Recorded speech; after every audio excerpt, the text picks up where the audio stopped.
पुण्यात थैमान घातलेले GBSचे रुग्ण सध्या नागपूरमध्ये सुद्धा मिळून आलेले आहे। मात्र हे रुग्ण नेमके कुठले हे अद्याप स्पष्ट झालेले नाही। खरं तर नागपूर मेडिकल कॉलेजमध्ये जे आहे अनेक राज्यातून किंवा लगतच्या राज्यातून सुद्धा उपचार घेण्यासाठी खरं तर नागपुरात रुग्ण येत असतात। त्यापैकीच एक रुग्ण सध्या जो व्हेंटिलेटरवर असल्याची माहिती मिळते आहे। तर एका रुग्णांवर उपचार सुद्धा सुरू आहे। तर काहींना यापूर्वी सुद्धा अशा पद्धतीनं GBS जो होता तर निदान झालं होतं आणि त्यांच्यावर उपचार सुद्धा झाला होता। त्याच पद्धतीनं मेयोमध्ये सुद्धा अशा पद्धतीचा एक रुग्ण मिळून आला होता। मात्र तो सुद्धा कुठल्याही साथीच्या किंवा नियमित असल्याचं सध्या बोललं जातं, त्यामुळे त्याची सुद्धा सुट्टी झालेली आहे।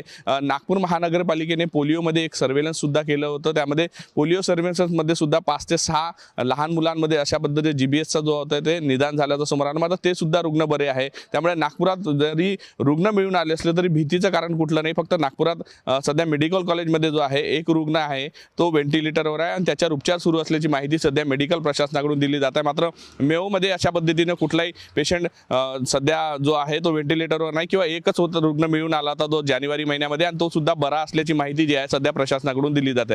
व्हिडिओ जर्नलिस्ट सौरभ बोलेसह पराग डोबळे, साम टीव्ही न्यूज, नागपूर।